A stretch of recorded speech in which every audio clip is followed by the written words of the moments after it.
Bonjour, je suis Nicolas Dufresne et vous écoutez La fourmi dans la coquille, le podcast hélicoïdal.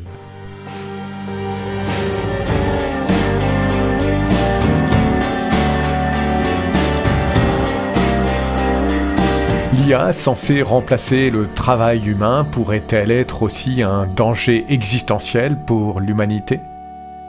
La fourmi dans la coquille, saison 1, l'IA statistique, un trou noir philosophique, épisode 2, l'obsolescence de l'humain. Aujourd'hui, on s'intéresse au remplacement de l'espèce humaine par l'intelligence artificielle. Dans un premier temps, on va prendre ça au pied de la lettre et on va revenir sur les déclarations de pas mal de dirigeants, ingénieurs, concepteurs, fondateurs d'entreprises de la tech il y a tout juste un an qui nous annonçaient la fin probable de l'humanité détruite par une super méga giga intelligence artificielle générale, une singularité qui serait aussi dangereuse que, tenez-vous bien, la Covid-19 et les guerres nucléaires.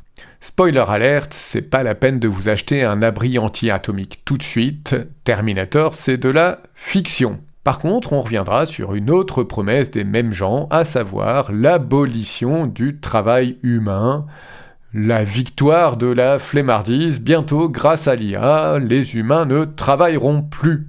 Spoiler alert, il n'y a pas vraiment de raison de croire à ça non plus, et on va voir ensemble ce qu'il y a derrière l'IA, et en l'occurrence la quantité de travail humain qu'il y a toujours derrière l'IA.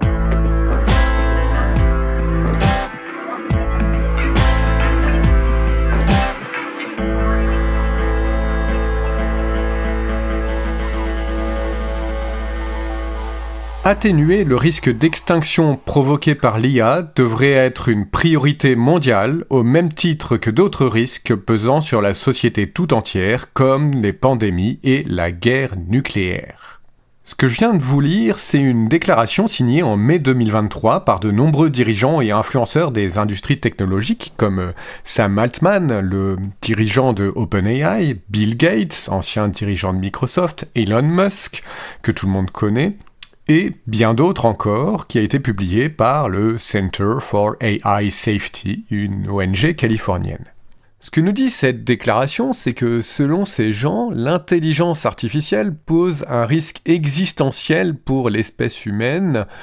On risque de disparaître à cause d'elle comme on pourrait disparaître d'une guerre nucléaire généralisée ou une pandémie gigantesque. Ça paraît peut-être un tout petit peu exagéré et on va pouvoir revenir là-dessus sur les dangers de l'IA. Ces mêmes gens nous ont vendu l'IA comme une rupture technologique, une révolution, mais est-ce que c'en est une vraiment ? Contrairement à ce que nous martèlent les entreprises qui les développent, on peut pas dire que les IA, elles aient complètement changé nos vies. J'ai pas encore vu la révolution dans ma vie quotidienne grâce à l'IA. Après, on peut se demander si l'IA aurait pas un côté révolutionnaire et vraiment utile, technologie de rupture, du côté des développeurs informatiques, de gens qui programment et qui pourraient profiter de l'IA pour faire des nouvelles choses. Mais comme on l'a vu dans l'épisode précédent, en fait, l'IA existe depuis les années 50-60, on peut pas franchement dire que c'est révolutionnaire ni même inattendu, quoi qu'en dise la campagne de marketing orchestrée par OpenAI à la sortie de ChatGPT en 2022.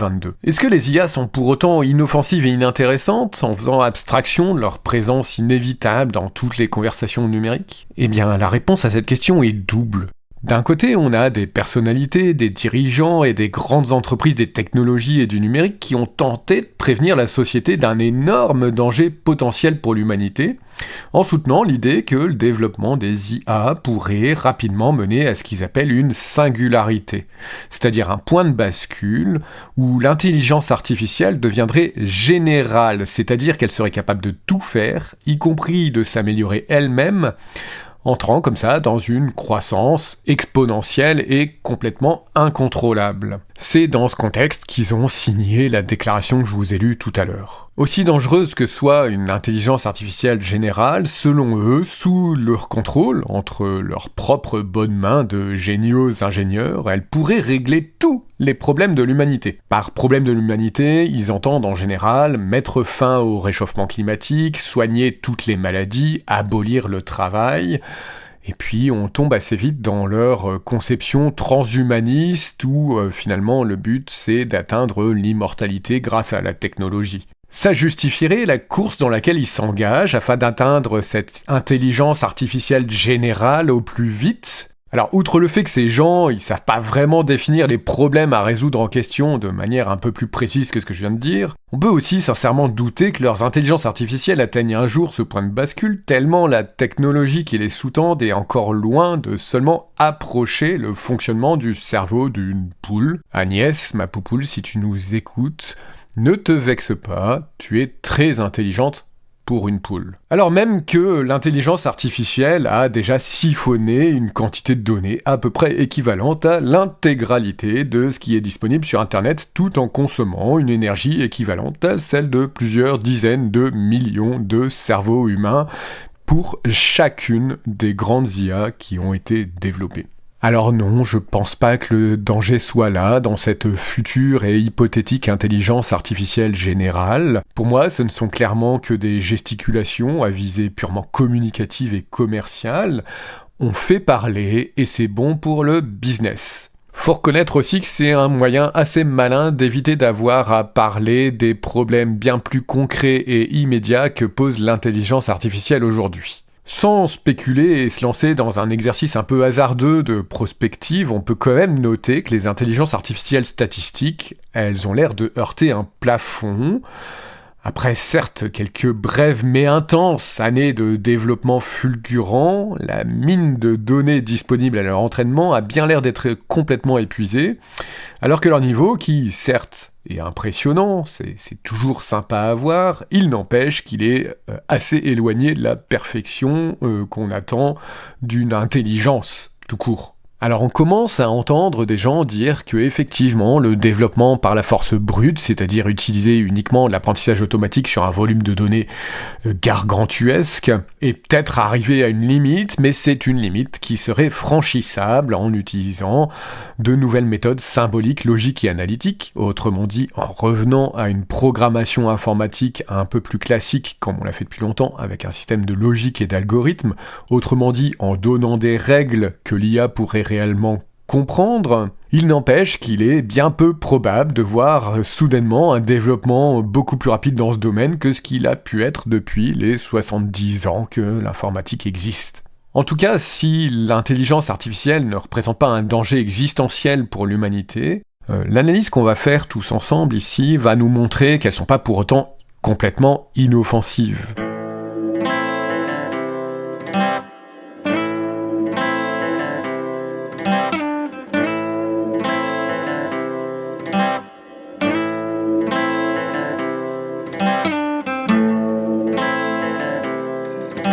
Si on veut aller voir ce qui se passe un peu derrière une intelligence artificielle, on va vite découvrir que ce qu'il y a derrière, c'est aussi pas mal d'humains finalement. Déjà, il faut bien comprendre qu'il n'y a pas de définition de l'intelligence qui soit pas en rapport avec l'être humain. On ne sait pas définir l'intelligence autrement qu'en faisant référence à l'être humain. Quand on qualifie l'apprentissage profond d'intelligence, même artificielle, on lie sémantiquement l'informatique à l'être humain et on entretient le mythe selon lequel ces programmes informatiques seraient capables de remplacer l'être humain. Alors, c'est vrai que ces programmes peuvent effectuer des tâches qui auparavant étaient effectuées par des gens de manière assez comparable à un métier à tisser. Pourtant, on ne peut pas vraiment qualifier le métier à tisser d'intelligent. Il est éventuellement d'une conception intelligente, mais il n'est pas pour autant intelligent lui-même. Et on va se rendre compte qu'il est même faux de dire que cet apprentissage profond remplace effectivement du travail humain, parce qu'en fait, tout au mieux, il le déplace ou il le masque de multiples manières. Si on prend d'un côté la gourmandise en matériaux et en énergie de ces gigantesques réseaux de neurones, cette manière de résoudre des problèmes ou effectuer des tâches automatiques nécessite en fait bien plus de travail que ce qu'aurait fait une simple personne avec un ordinateur normal qui soit pas un serveur surdimensionné. Avec l'expansion de l'exploitation minière, de la transformation des métaux, de la fabrication des puces informatiques et des bâtiments qui les abritent, ainsi que des systèmes de refroidissement, qui sont la conséquence de la croissance de l'intelligence artificielle, ce serait naïf de croire que tout ça ne nécessite pas aussi un net accroissement de l'activité humaine et du travail associé. Plus on mine, plus on a besoin de mineurs. Et puis, une fois que tout ce matériel est assemblé et en fonctionnement, l'intervention humaine est toujours indispensable. Sans même parler des concepteurs et des programmeurs de systèmes, il y a aussi toutes les petites mains, les ouvrières et les ouvriers du clic chargés de catégoriser les données d'apprentissage, de les préparer, de les nettoyer, et puis tous ces humains nécessaires à la surveillance et à la correction des erreurs de ces intelligences artificielles stupides. Les concepteurs des IA, ils essaient à tout prix de nous cacher cette somme énorme de travail afin de présenter leur outil comme une espèce de baguette magique qui nous soulagera de plein de tâches ingrates. Entre parenthèses, parce que oui, dans l'esprit capitaliste et transhumaniste de ces entreprises, même faire de l'art, c'est un travail, une tâche ingrate dont il faudrait se libérer, surtout si on a un employeur ou un commanditaire qui doit payer pour notre art. Ils essaient donc de masquer le fait qu'ils n'ont fait que déplacer le travail ailleurs, notamment afin de le payer beaucoup moins cher, et c'est bien plus facile depuis le monde occidental, du bon côté de l'IA, de fermer les yeux et d'essayer de pas trop s'en préoccuper. J'ai un bon exemple qui montre comment on essaie de cacher l'humain derrière la machine comme ça, avec la voiture autonome. Alors que Elon Musk nous promet tous les ans depuis 2015 que la voiture autonome existera dans l'année, les voitures sans pilote ont soi-disant commencé à circuler dans plusieurs villes du monde entier, y compris avec des passagers commerciaux. Je dis soi-disant, on va voir pourquoi après. Les services de police s'inquiètent d'ailleurs de l'attribution des responsabilités en cas d'accident et en l'absence de conducteur, alors que les accidents sont pas si rares qu'ils en ont l'air et peuvent même être catastrophiques. Par exemple, le 13 juin 2024, aux États-Unis, une Tesla roulant à toute vitesse en mode autonome a percuté de plein fouet et en pleine nuit une voiture de police, bien joué, qui était là pour réguler la circulation, avait tous ses gyrophares allumés et était vraiment difficile à ne pas voir. Si vous voulez vous faire une idée, vous pouvez regarder la vidéo de l'accident sur Instagram qui a été posée par la police de Fullerton où ça a eu lieu. Alors le conducteur était bien présent dans son véhicule, mais bon, il était trop occupé sur son téléphone pour la conduire. Heureusement, il n'y a pas eu de blessés, les policiers ils ont pu se précipiter sur le trottoir, tout va bien, ça aurait pu être beaucoup plus grave. Mais ce qu'on oublie dans tout ça et ce qu'on essaie de cacher, c'est qu'en fait tous les véhicules soi-disant autonomes sont en réalité surveillés et contrôlés par un opérateur à distance. Aucune voiture autonome aujourd'hui n'est autonome, et les pouvoirs publics qui s'inquiètent de l'attribution des responsabilités en cas d'accident le savent bien. Il y a toujours un pilote, même s'il n'est pas dans la voiture. Un vrai problème, en fait, c'est bien l'humain derrière l'intelligence artificielle. Et puis c'est un problème qu'on retrouve pour tous les automates, en fait. Et en particulier quand ça concerne la sécurité des personnes et des biens. Alors on sait que le contrôle humain des automatismes, ça fonctionne pas. Toujours, les gens qui doivent surveiller un robot, ils finissent par avoir une confiance démesurée envers l'automatisme.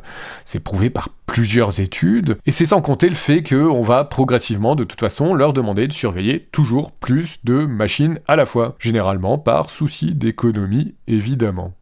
Si on confie à un humain la surveillance d'un automate, un accident, une faute d'inattention va inévitablement avoir lieu. C'est l'exemple du chauffard au téléphone, trop confiant dans sa voiture et dans l'IA de Elon Musk. Alors c'est vrai pour les voitures, c'est vrai pour la vidéosurveillance, c'est vrai pour la modération des contenus en ligne, c'est vrai pour les diagnostics en médecine. Plus une tâche est automatisée et monotone, du coup, moins on y prête attention. C'est humain, c'est comme ça, c'est inévitable. C'est loin d'être une découverte récente, et la preuve c'est par exemple pour cette raison qu'on ajoute pas mal de dispositifs dans les cabines de pilotage des trains et dans l'habitacle des voitures pour s'assurer que l'attention du chauffeur ne baisse pas. Donc on le voit, on essaie de cacher les présences humaines derrière les machines, les automates, les robots.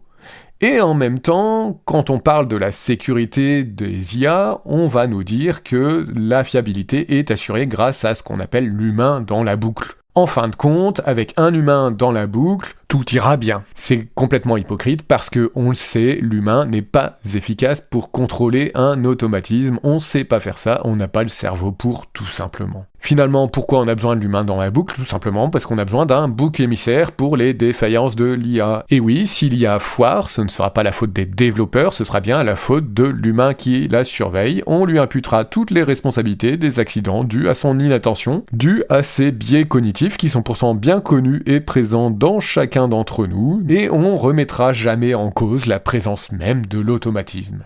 Au final, les arnaqueurs qui vendent de l'IA, qui cachent en réalité des opérateurs humains, c'est peut-être pas si grave. C'est vraiment arrivé, une start-up française a embauché des gens à Madagascar pour se faire passer pour des agents conversationnels d'intelligence artificielle. À Madagascar parce qu'on y parle français et que les salaires sont pas chers. Un autre exemple encore plus littéral d'IA déguisé, Elon Musk, encore lui, a réellement osé présenter un robot bipède et intelligent soi-disant qui en fait était un humain portant un simple déguisement. Au final, que ce soit dans le cas des véritables IA où on a une armée d'humains qui ont servi à les entraîner et les aligner, ou que ce soit les bagnoles contrôlées à distance par un humain, ou que ce soit carrément des humains déguisés en IA, dans tous les cas, effectivement, l'intelligence artificielle a bien besoin de pas mal de monde derrière. C'est peut-être juste pour ça qu'on devrait la qualifier d'intelligente, mais c'est pas très sympa de qualifier tous ces gens d'artificiels simplement parce que ce sont des pauvres dans des pays loin de nous. Derrière ces exemples assez emblématiques, les mensonges des entreprises technologiques en général et de l'IA en particulier sont très nombreux. Le concept même de l'IA réside en fait surtout dans l'opacité des processus, des algorithmes et de l'organisation de la main-d'œuvre humaine.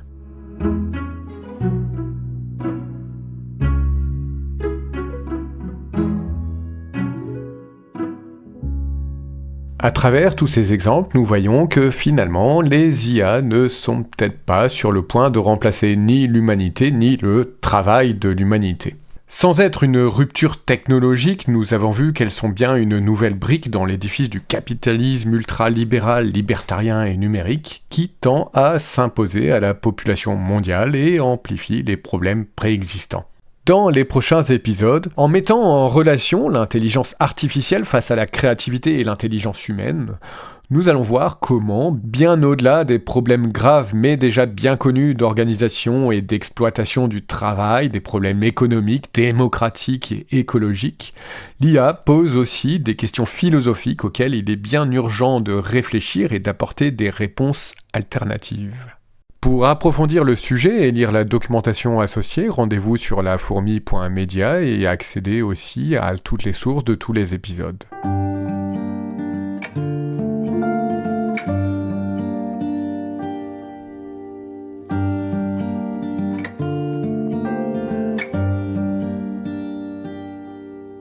C'était La Fourmi dans la coquille, le podcast qui cherche la sortie par Nicolas Dufresne. Merci à tous ceux qui m'ont aidé à réaliser ce podcast, et en particulier Anna Halsey. Tout au long de ce podcast, vous avez pu entendre des musiques de Aluminum Forest, Mountain Sounds et Christian Taus sous licence Creative Commons. Ce podcast est entièrement réalisé avec des logiciels libres et open source. N'hésitez pas à m'envoyer vos questions et vos réactions à contact@lafourmi.media. Vous pouvez aussi nous rejoindre sur nos réseaux sociaux et sur notre serveur Discord disponible sur lafourmi.media. Si vous avez aimé cet épisode, vous pouvez soutenir le podcast sur lafourmi.media où vous pourrez faire un don ou trouver des options pour un soutien régulier.